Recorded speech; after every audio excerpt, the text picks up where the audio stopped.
अस्सलाम वालेकुम, मैं हूँ हसनैन। आप देख रहे हैं नया पाकिस्तान। उमर सुल्तान जो हमेशा इमरान खान के साथ नज़र आते थे, इमरान खान के वफ़ादार साथी हैं, गुज़िश्ता कई दिनों से लापता हैं। कहाँ लेकर गए हैं, कौन उठा कर लेकर गए हैं, अभी तक अदालती प्रोसीजर क्या है। इनके भाई अनीस सुल्तान से बात करते हैं, पूछते हैं उमर सुल्तान के बारे में। अनीस भाई अस्सलाम वालेकुम। वालेकुम अस्सलाम। कैसे हैं आप? ठीक है अल्हम्दुलिल्लाह। अच्छा, उमर सुल्तान इमरान खान के साथ हमेशा नज़र आते थे। पहले तो ये बता दें कि क्या रोल होता था उनका इमरान खान के साथ, और फिर जो उन्हें उठाया गया उस हवाले से भी बात करते हैं। जी, पार्टी के साथ जो उमर की अटैचमेंट है वो कोई 2011 में कुछ कम थी, फिर ग्रेजुअली वो बढ़ती रही। 2014 में आई गेस उसने सर्विस ह्यूज़ रिज़ाइन किया था। He was working as a area sales manager, और अपनी जो पार्टी की कमिटमेंट्स थी उनको शायद फुलफ़िल नहीं कर पा रहा था और टाइम मैनेज नहीं कर पा रहा था। जॉब की कमिटमेंट्स अलग होती हैं उस हिसाब से। तो उसने 2014 स्टार्ट में आई गेस रिज़ाइन कर दिया था सर्विस ह्यूज़ को। और उसके बाद वो खान साहब के बड़ा करीब था, कोर टीम थी इनकी, उसका हिस्सा था। जब पीटीआई की गवर्नमेंट आई तो उसका नोटिफिकेशन किया गया डिप्टी कोऑर्डिनेटर का। अहमद खान न्याजी कोऑर्डिनेटर थे और उमर सुल्तान डिप्टी कोऑर्डिनेटर। तो हम लोग इस चीज़ को स्मेल तो कर रहे थे कि कुछ ऐसा होने जा रहा है, क्योंकि एक साथी थे अकबर तनौली साहब, उनको रिटेन किया गया। वो इसी तरह एबडक्ट में रहे और उन पे भी तशद्दुद और ये वो चीज़ें चली, और फिर वो वापस आ गए और अब वो बिल्कुल पिक्चर से आउट हैं। हर बंदे की अपनी मजबूरियाँ, फैमिली कमिटमेंट्स होती हैं, फिर बंदे को उनकी भी परेशानी होती है। तो कोई बंदा कितना हार्ड स्टांस पे उसको थ्रेट किया गया या उसको टॉर्चर किया गया, फिर लोग वक्त के साथ खामोश हो जाते हैं। तो वो बिल्कुल पिक्चर से आउट है। फिर अच्छा, अहमद ये बताएं कि उमर सुल्तान के मुतल्लिक कुछ दिन पहले एक खबर आती है कि उमर सुल्तान को F10 से जी उठा लिया गया। जी, मैं वही आपको बता रहा हूँ कि ग्रेजुअली ये सिलसिला शुरू हुआ। पहले अकबर भाई, अकबर तनौली उनका नाम है, वो रिटेन हुए, फिर वो वापस आए, फिर कोई पता नहीं है कि वो कहाँ हैं, किधर हैं, बिल्कुल ही पिक्चर से आउट है। अहमद न्याजी साहब हैं, वो क्लोज़ थे। मुदस्सिर मचियाना साहब हैं, वो क्लोज़ थे। सब लोग इस तरह गायब है। तो उमर भी इसी तरह कोई 1.5 साल से अपनी सिम्स यूज़ नहीं कर रहा था। हॉटस्पॉट के थ्रू अपने ही नंबर्स पे व्हाट्सएप पे एक्टिव होता था। तो F10 गया है वो। दिन में कोई 3 बजे के करीब वालिद साहब की बात हुई है, 4 बजे मेरी बात हुई है। हम लोग बैक टू बैक, भाई है जी, परेशानी भी होती है, पल पल की खबर। एक दफ़ा नंबर अटेंड नहीं हुआ, 5 दफ़ा कॉल कर दी, ये मामला तो चल रहे थे। F10 में रात को उसने खाना खाया, उसके साथ 2 उसके पीटीआई के ही कोवर्कर्स या साथी, जूनियर सीनियर मुझे नहीं पता कि किस लेवल पे वो थे। उन लोगों ने खाना खाया। लेकिन इसमें जो गौरतलब बात है वो ये है कि जब उमर ने अपनी गाड़ी पार्क की है शेल पंप की दीवार के साथ, जिस साइड पे वर्कशॉप्स हैं, तो जितनी देर उमर की गाड़ी पार्क रही है, उस गाड़ी के पीछे पुलिस का एक मोबाइल खड़ा रहा है, तकरीबन कोई 1.5 घंटे के करीब, घंटा 1.5 घंटा कुछ ऐसा टाइम, जब वो खाना खाने चले जी जी जी। तो वो उसको वॉच कर रहे थे। जब उमर निकला है तो उसके पीछे वो गाड़ी निकली है। हम लोगों ने वीडियोज़ वगैरह हासिल की। वीडियोज़ हम लोग 26 की रात को, जो कैमरा के मुताबिक टाइम है वो 11:09 का, मतलब आप 11 से 11:30 का टाइम देखें, उसके दरमियान में ये एक्टिविटी उमर निकलता है। इसके वो साथी इसको कुछ फासले पर ड्रॉप करते हैं और उमर पैदल वॉक करता हुआ अपनी गाड़ी तक जाता है। तो ज़ाहिर सी बात है कि इसके पीछे कोई वर्किंग मौजूद है। तो वो गाड़ी का डालेगा उधर खड़े रहना, घंटा 1.5 घंटा से वो भी खड़ा है। जब उमर निकलता है, इत्तेफाक की बात है, पुलिस ने तभी निकलना है और वो उमर को ही फॉलो कर रहा है। तो दूसरा ये है कि जब हम पुलिस के पास जाते हैं तो पुलिस कहती है जी ये दूसरे थाने की गाड़ी है, हमारी है नहीं। फिर कभी वो कहते हैं जी ये गाड़ी किसी की है, किसी और इदारे की है। तो जब उनसे इस चीज़ पे बात हुई कि आपकी जुरिडिक्शन में दूसरा थाना ऑपरेट कैसे कर सकता है, तो उसको डिनाई करते रहे, हमें पता ही नहीं है, हमारा है ही नहीं। उसमें एक बड़ा टर्निंग पॉइंट ये है कि जब पुलिस ने हमें कहा कि आप कैमरास देखें, उससे पहले ही हम कैमरास की डिफरेंट लोकेशंस की वीडियोस ले चुके थे। आपको ये पता कैसे चला कि उमर गायब हो गया या उठा लिया गया? किसने राब्ता कुछ 10:30 के करीब घर पे भी उसकी बात हुई मेरे बेटे से।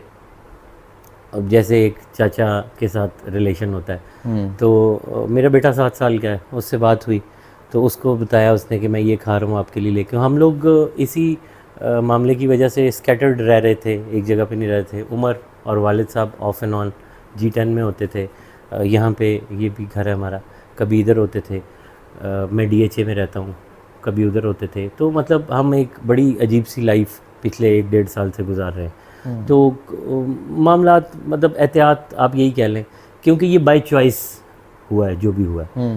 तो फिर जब 10:30 बजे कम्युनिकेशन होता है और एक और भी किसी दोस्त से होता है, क्योंकि फिर हम गैदर करते हैं ना इन्फॉर्मेशन, जब कोई बंदा ट्रेस नहीं हो रहा होता।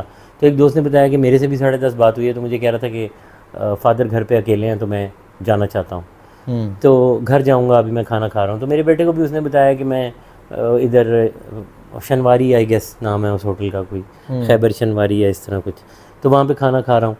तो अब ये इन्फॉर्मेशन थी, मेरे बेटे से उसकी बहुत अटैचमेंट है, वो बेचारा रोज़ मुझसे 10 मरतबा पूछता है, और कॉन्टीन्यूसली उसके चचा ने, उमर ने, उसको एक अलग व्हाट्सएप लेके दिया हुआ है फ़ोन, वो अपने चाचू को मैसेज कर रहा होता है। और अभी भी यही रूटीन है। तो जब भी मैं एंटर करता हूँ तो मेरा बेटा मुझसे यही सवाल करता है। वालिद साहब अलहदा, आपने उनकी फ़िज़िकल हेल्थ देखी है, अब वो बहुत स्लो हैं, हार्ट पेशेंट हैं, शंट डले हुए हैं 4, और ये सारे मामलात हैं। लेकिन जब पुलिस हमें ये कहती है कि आप कैमरास की तरफ जाएं, हम लोग उससे पहले ही वीडियोस निकाल चुके होते हैं। मेरे अच्छे ताल्लुक़ आपके जो होते हैं वो आपको बड़ा सपोर्ट देते हैं। तो लोगों ने अपनी स्टेक्स को कंप्रोमाइज़ किया और हमारे साथ खड़े हुए हमें डेटा दिया।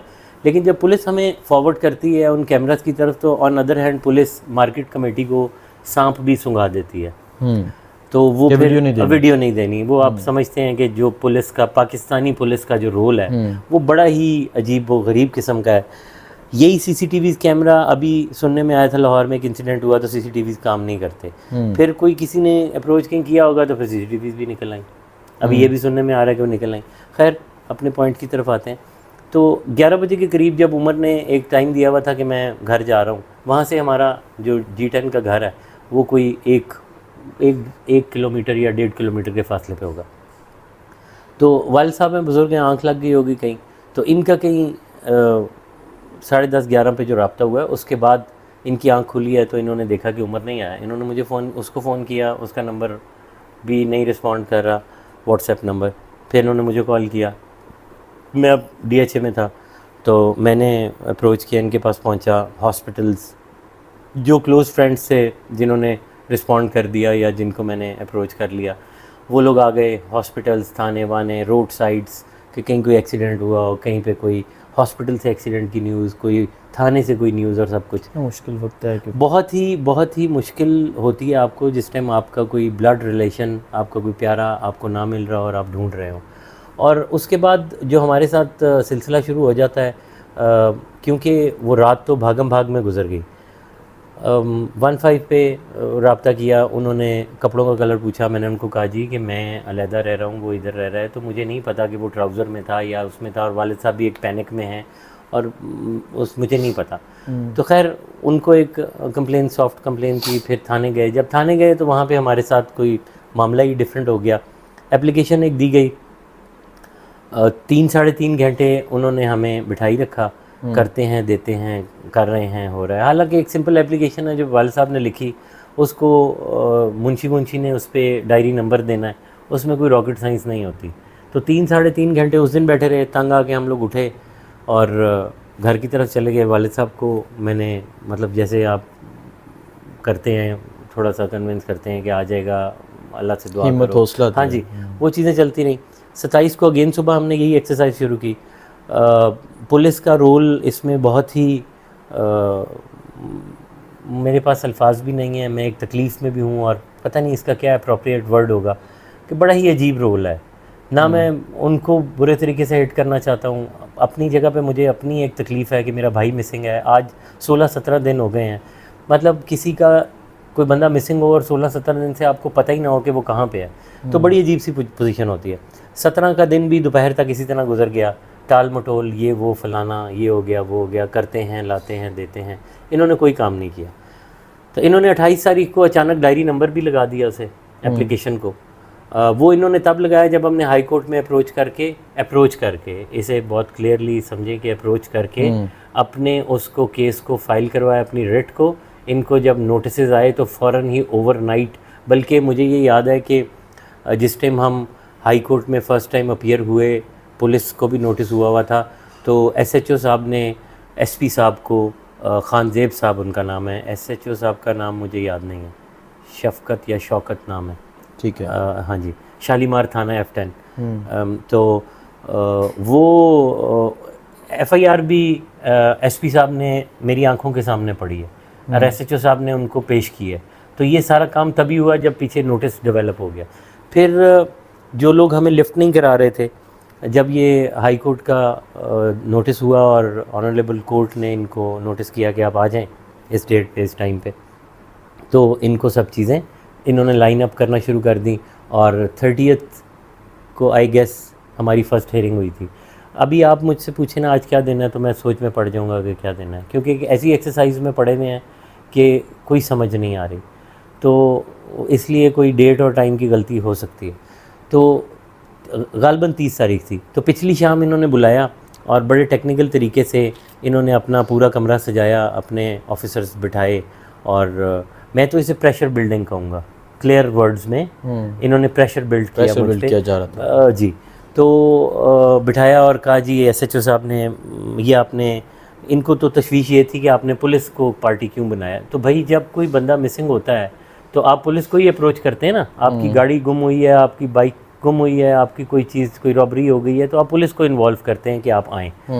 तो वो इन्होंने पूरा उस चीज़ को मैनेज किया और इन्होंने मुझे कहा जी कि वो रिट पकड़ी हुई थी इन्होंने इसकी कॉपी, और डिफरेंट कलर के हाईलाइटर इन्होंने यूज़ किए हुए थे, ये वाला पढ़ें ये आपने। मैंने कहा जी बिल्कुल मैं इसे ऑन करता हूँ, ये हमने कंप्लेन दी है, ऑल्दो के लॉयर की तरफ से आती है, पर हमारा सेंटेंस उनको गया है, डिलीवर कम्युनिकेट हमने किया है, तो उन्होंने, और ये प्रेशराइज़ करते रहे कि आप इसको वापस ले लें, तो फिर हम आपके साथ दिल लगा के काम करेंगे। अच्छा, और एग्जैक्टली इनके ये पहले दिल लगा के काम जी, मैंने इनसे ये सवाल किया और इस पे मैंने इनके साथ डायलॉग किया, बल्कि जो मेरा एक फैमिली फ्रेंड या दोस्त वगैरह आपके करीब होते हैं, हम लोग पंजाब से, नारोवाल से बिलोंग करते हैं और 5-7 घंटे का डिस्टेंस है, लोगों को, रिलेटिव्स को तो हम नहीं बता सके, आहिस्ता आहिस्ता पता चला सोशल मीडिया से, व्हाट्सएप से, क्योंकि ये कोई ऐसी चीज़ नहीं थी कि हम इसको वो करें, हम लोग अपनी परेशानी में थे।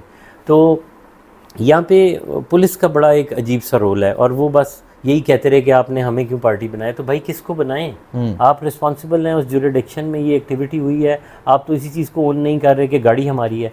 फिर डेट हेयरिंग पे इन्होंने ये एडमिट कर लिया कि जी गाड़ी हमारी, ये इत्तेफाक की बात है।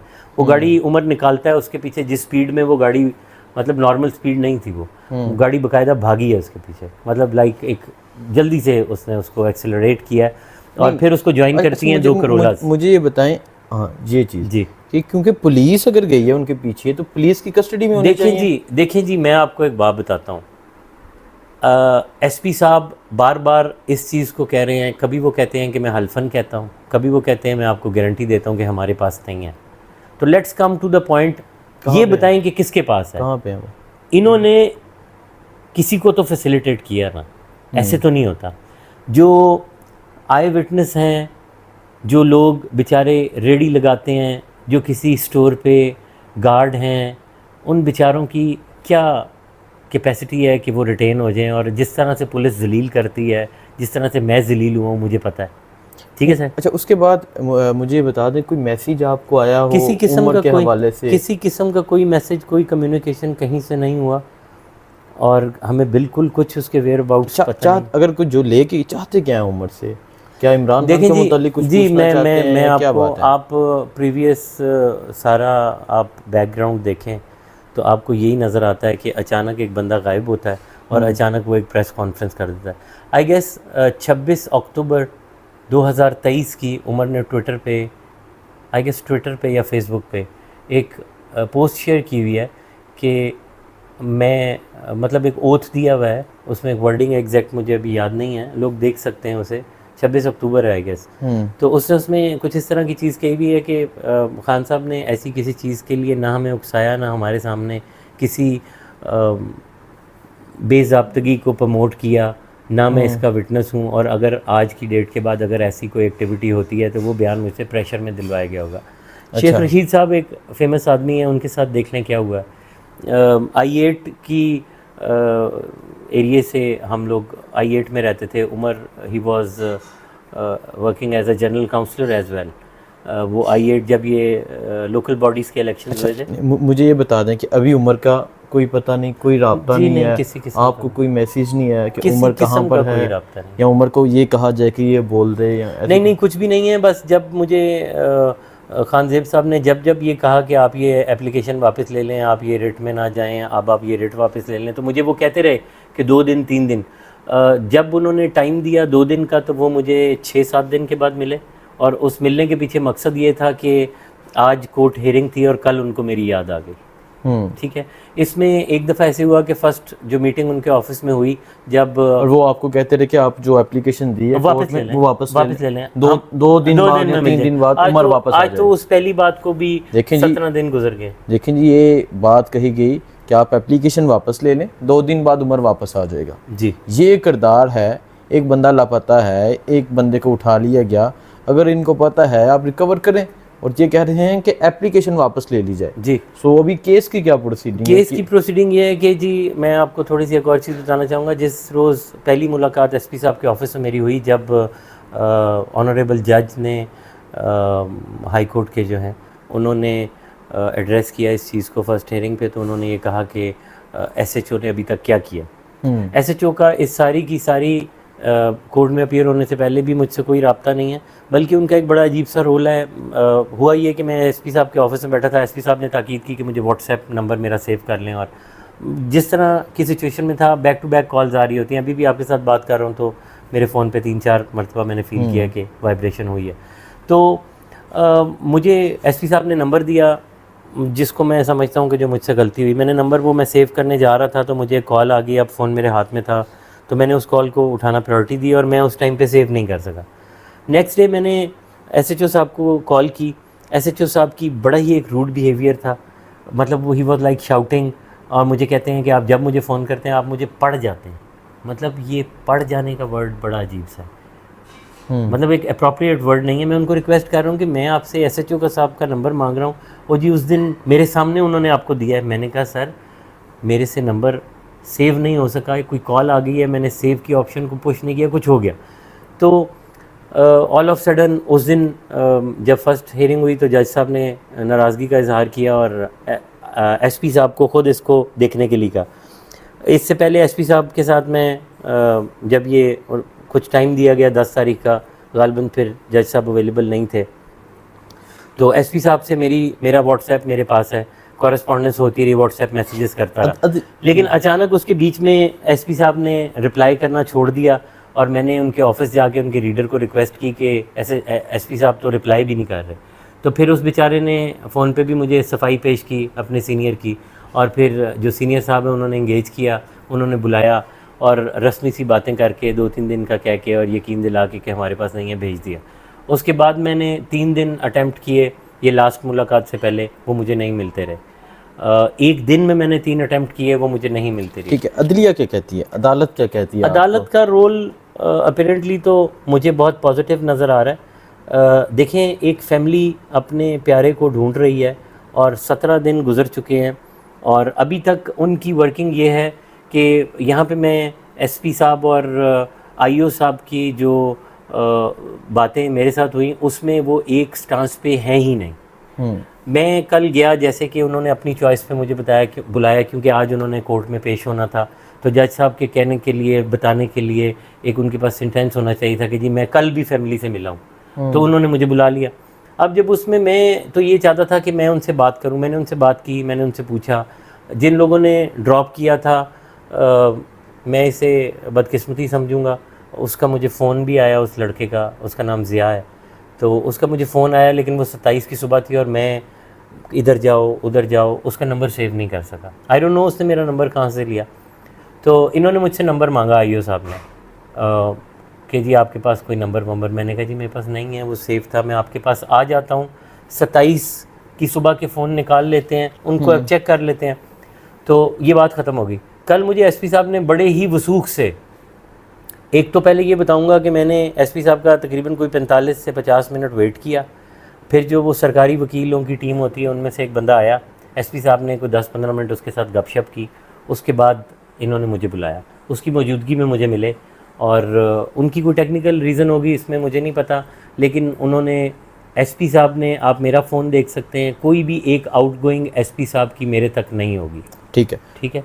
और एसपी साहब ने मुझे ये कहा कि हमने ज़िया को अप्रोच किया है। अच्छा, और वो साहब मुझे क्या अपील करना चाहेंगे अपने भाई के हवाले से, क्योंकि तकरीबन 16-17 दिन हो गए हैं वो लापता है। बस जी मैं यही रिक्वेस्ट करूँगा कि हमारी जगह पे अपने आप को रख के सोचें। जिस कर्ब और अजियत से हम लोग गुज़र रहे हैं, मेरे फादर एक हार्ट पेशेंट हैं, मेरी वालदा 2011 में उनकी डेथ हो गई। उमर भी उनका प्यारा बेटा है जिस तरह मैं उनका बेटा हूँ, और वो सबसे छोटा है। हम लोग 3 भाई हैं, मैं एल्डर मोस्ट हूँ, मुझसे छोटा इंग्लैंड में है, वो बेचारा अपनी जगह एक पैनिक की सिचुएशन में है, और उमर सबसे छोटा। छोटे बेटे से अटैचमेंट, छोटे बच्चे से, बेटा हो या बेटी हो, बहुत ज़्यादा होती है। बड़े बहन भाइयों का भी उसकी तरफ ध्यान ज़्यादा होता है, और वालिद वालदैन का भी उसकी तरफ अफेक्शन और वो चीज़ें ज़्यादा होती हैं। तो आप अभी मेरे वालिद को मिले हैं, आपने उनकी फ़िज़िकल अपीयरेंस और उनकी कंडीशन देखी है, वो बहुत ही वीक हो रहे हैं और बहुत ही उसको मिस कर रहे हैं। और मैं यही अपील करूँगा कि खुदारा पाकिस्तान की आवाम के बारे में सोचें, और उन सीसीटीवी और सेफ सिटी के कैमरास के बारे में सोचें जो हमारे दिए हुए टैक्स के पैसों से डेवलप होते हैं। हर बंदे ने टैक्स में अपना हिस्सा, हमारी सेफ्टी लेकिन जब भी सिविलियंस या उर्फ़ आम के रिक्वायरमेंट पे वो चीज़ पूरा हो रही होती है और चाहिए होती है, तो वो चीज़ नहीं दी जाती। और जब भी स्टेक होल्डर्स की बारी आती है तो सब सीसीटीवीज़ भी निकल आते हैं और सब चीज़ें हो जाती हैं। इसमें मैं आपको एक चीज़ बताना चाहूँगा। नहीं, मुझे अब ये बता दें, क्योंकि आपने अपील कर दी, तहरीक इंसाफ जी, तहरीक इंसाफ के जितने लीडरान हैं, रहनुमा हैं, उनका इस टाइम तक आपके साथ, आपकी फैमिली के साथ कितना राब्ता रहा, कितना किरदार है? क्योंकि उमर सुल्तान इमरान खान के बहुत वफ़ादार और हमेशा इमरान खान के साथ नज़र आते थे। सो तहरीक इंसाफ आपके साथ किस तरह स्टैंड किया? आज मिस शंदाना गुलजार से मुलाकात हुई, उन्होंने बहुत होप दी। देखें जी, मैं ये नहीं कहूँगा कि आपने एड्रेस कितना किया। अगर आपसे टेंशन के वक्त में या परेशानी के मौके पे आपसे कोई अच्छे तरीके से बात भी करता है ना, तो वो आपको बहुत बड़ी सपोर्ट होती है। असद कैसर साहब मेरे राब्ते में हैं, बाकी लोग हैं जो करीबी साथी थे, जैसे अहमद भाई हैं, उनका भी कुछ पता नहीं है। जैसे और लोग हैं, मुदस्सिर भाई हैं, उनका भी कुछ पता नहीं है, उनकी भी फैमिली परेशान है कि वो कहाँ पे हैं। ऑल्दो कि शायद वो किसी डिटेंशन में नहीं गए, किसी जगह पे खामोश हो गए हैं, साइलेंट हो गए हैं। अल्लाह ताला सब पे अपना हिफ्ज़-ओ-मान रखे, अपना करम करे। देखें जी, उमर सुल्तान के ये बड़े भाई मेरे साथ मौजूद थे। उमर सुल्तान आज 16-17 दिन हो गए हैं, नहीं पता कहाँ पर हैं, किस कंडीशन में हैं। वालिद की सिचुएशन आपने देखी, हार्ट पेशेंट हैं, और छोटे भाई हैं सबसे, और छोटे भाई से जो मोहब्बत होती है वो अनमोल मोहब्बत होती है। सो अपने भाई के लिए बहुत परेशान हैं, और अपने भाई के लिए दरख्वास्त कर रहे हैं, सिर्फ अपने भाई के लिए नहीं बल्कि बाकी तमाम पाकिस्तानियों के लिए, कि उन्हें तहफ़्फ़ुज़ दिया जाए, उन्हें इस तरह ना उठाया जाए कि पता ही ना हो कहाँ पर हैं कहाँ पर नहीं।